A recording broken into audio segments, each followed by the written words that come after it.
Welcome to the 7th and final beginner's guide video for each class in Diablo 2 Resurrected. Finishing last but not least is the Druid. Druid has incredible potential in the late game for both PvP and PVE. For early game and leveling, I highly recommend going with the Werewolf Druid build.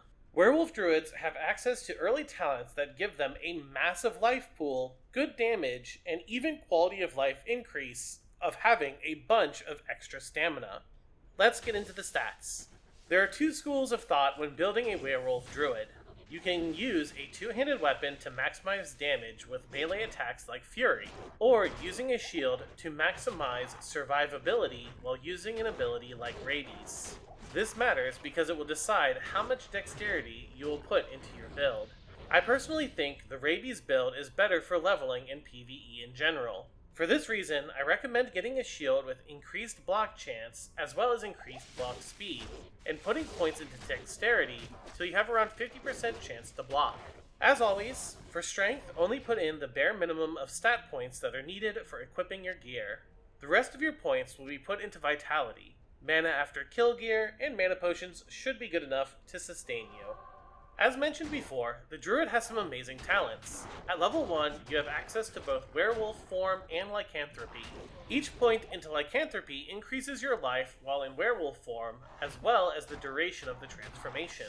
Each point in Werewolf increases your attack rating and attack speed.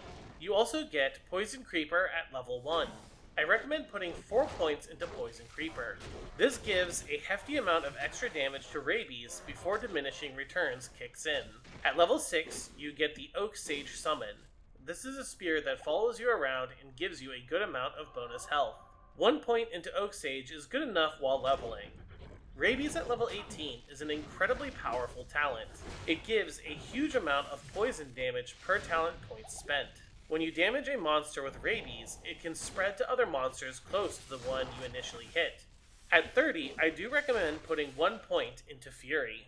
Werewolf Druids are going to gear very similar to Zeal Paladins and Barbarians. At level 13, you can begin using the Steel Rune Word. 25% increased attack speed and mana after kill make this a great weapon. 50% chance of open wounds also goes incredibly well with Rabies. The Stealth Rune Word at level 17 makes its final appearance as well.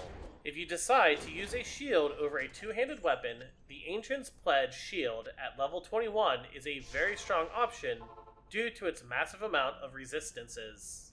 Your other shield option is at level 29 with the Rime Rune Word. 20% increased chance to block, 40% faster block rate, and 25 to all resists are incredible damage mitigation stats. Combining this with Magic Find and Gold Find make it a fantastic PvE shield. Level 25 lets you begin using the Honor Rune Word. As with any melee, this weapon has everything you could want except for increased attack speed. 2 levels later, you can make the Strength Rune Word. Having Crushing Blow on your weapon is going to be one of the best boss-killing weapons for a long time.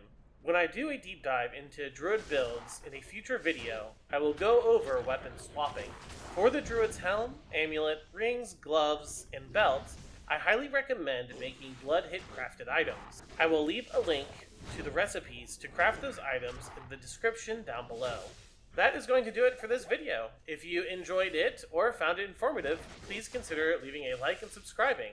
I'll be doing more in-depth videos every day as we get ready for Diablo 2 Resurrected to release. You can also find me almost every day over at twitch.tv/TheDukeOfTBC. See you guys in the next video.